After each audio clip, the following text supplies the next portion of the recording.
Baik, ini di video yang kali ini sebenarnya kelanjutan dari video tentang preamp mic ya. Preamp mic yang di video sebelumnya. Cuman yang bedanya kali ini preamp mic untuk yang ini saya menggunakan 3 jenis transistor ya. Yang dua di awal ini tipenya sama, yaitu BC549. Karena berdasarkan datasheet yang ada, BC549 ini dikenal transistor yang low noise ya. Sama juga dengan BC550. Nah, ini saya gunakan yang BC549. Kemudian ini dua transistor ini sifatnya multi stage ya. Multi stage. Artinya yang stage pertama ini dia meng-up input sinyal dari mikrofon ya.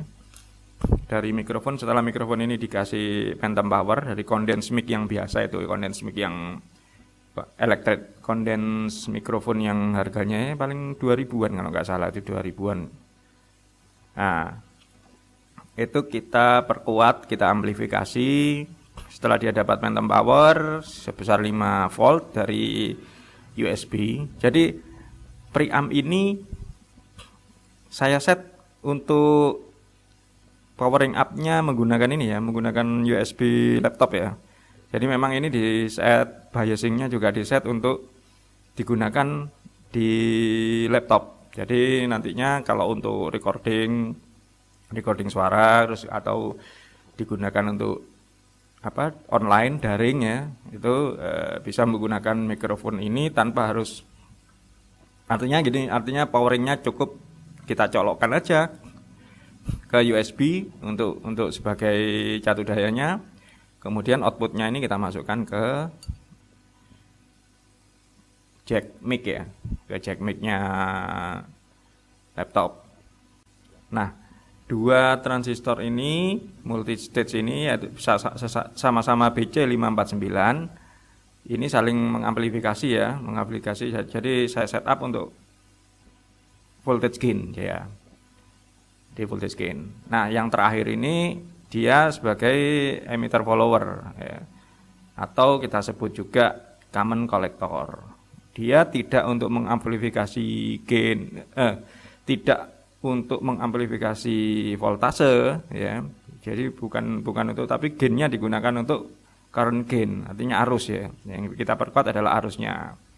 Sehingga ini bisa disebut dengan yang ketiga ini unity gain, artinya gainnya hanya satu. Relatif sama dengan keluaran yang ada di stage kedua dari transistor ini.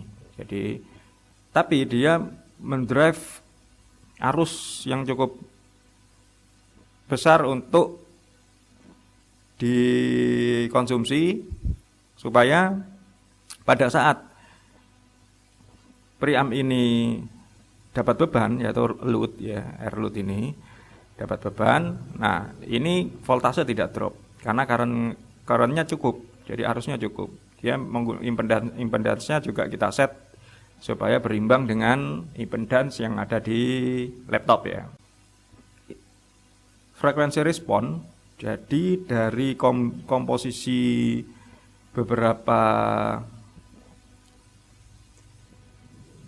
elektrolit kapasitor yang ada di sini ya, beberapa kapasitor yang ada di sini, ini membentuk frekuensi respon, di mana untuk low-nya itu kita bisa artinya di frekuensi 26 Hz dia tidak jatuh masih. Kemudian untuk yang frekuensi atas saya memang tidak membatasi sampai ke sampai dekat dengan frekuensi ini ya, frekuensi yang bisa didengar manusia yaitu 20 kHz. Tapi yang ini saya untuk yang frekuensi atas cut off-nya itu sampai di 42 kHz. Karena fungsinya ini sebenarnya ya cuman untuk meminimalisir ripple aja sebenarnya. Jadi tidak terlalu butuh untuk meng-cut off frekuensi high. Jadi saya biarkan aja sampai sekitar 20 kHz ya. 18 kHz itu dia masih ada di 2 volt peak to peak, jadi dia tidak turun VDP-nya. Nah, ini setup ini pengembangan dari yang sebelumnya. Yang sebelumnya kan hanya 2 ini aja, itu pun yang sebelumnya tidak menggunakan BC549. Kalau sebelumnya kan menggunakan komposisinya BC547 dan kalau nggak salah itu KN2222 satunya. Nah, kalau ini saya 2 stage ini tipikal. Kemudian baru yang ketiga, untuk transistor yang ketiga ini saya menggunakan C9013. Nah, sebenarnya C9013 ini memang punya karakteristik nilai ampere yang cukup tinggi ya. Nilai ampere yang cukup tinggi. Dia bisa sampai 500 mA, 100 mA ya untuk drive ke preamp. Nah, ini sebenarnya bagus untuk push pull amplifier. Setupnya kalau saya lihat banyak diaplikasikan di push pull amplifier, yaitu kelas AB ya, atau amplifier kelas B.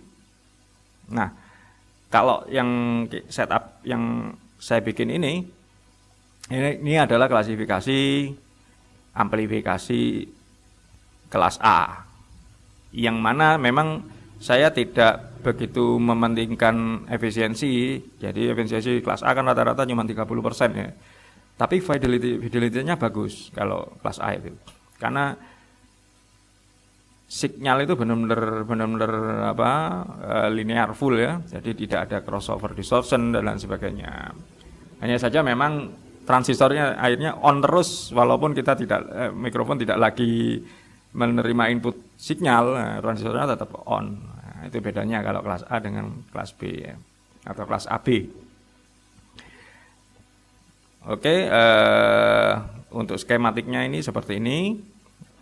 Nanti kita akan ada eksperimen berikutnya yang bisa kita upload lagi ya. Nah, selanjutnya kita lihat bagaimana perilaku dari preamp ini di osiloskop ya. Kalau kita lihat di osiloskop bagaimana dia mengamplifikasi signal. Jadi signal input ini tetap saya set dia 14 mV peak to peak ya, sekitar 14 sampai 20 mV peak to peak. Nah, baik, ini susunan komponen yang ada di breadboard ya. Nah,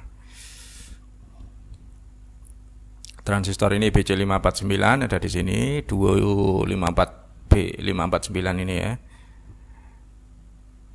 Kemudian yang ini SS9013 ya, bukan C. SS9013. Nah, kemudian resistor-resistor itu yang terangkai banyak itu sebenarnya rangkaian seri atau paralel yang kita dekatkan nilainya seperti yang tertera di skematik ya. Nah, kemudian ini kapasitor ini ya, susunan kapasitor ini nilainya itu kita sesuaikan dengan frekuensi respon yang kita kehendaki supaya range-nya lebih lebar. Oke, output untuk ke osiloskop sudah kita set, kita pasang di sini alligator clipnya ya. Kemudian ini input dari function generator ini, nah, dari audio function generator. Jadi kita inject menggunakan itu yang bisa diambil dari aplikasi ya. Banyak aplikasinya di Android. Ini hasil outputnya. Nah, kalau kita lihat di setup 1 volt per division. Nah, jadi kalau kita lihat itu sekitar 2 volt peak to peak ya. Sekitar 2 volt peak to peak dengan frekuensi 1 kHz. Nah, ini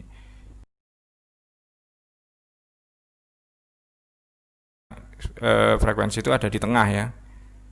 Dia tidak kena cut off juga. Jadi antara frekuensi rendah dan tinggi.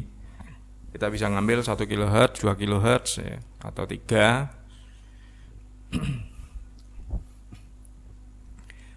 untuk melihat real nilai outputnya, voltage gainnya ya.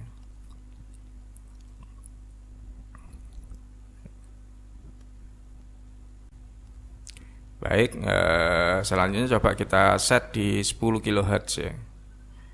Ini kita ambil, biasanya kan kalau di equalizer itu kan range tertinggi dari suara audio ya, yang bisa kita setup ya, antara 10 sampai 20. Nah, kemudian ini di frekuensi rendah ya.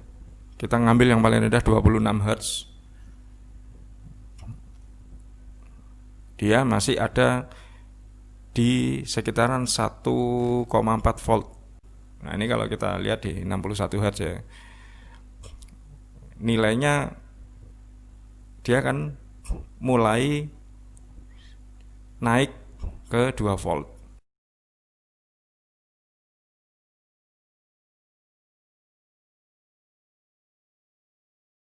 Input sinyal yang langsung dari audio function generator ya. Jadi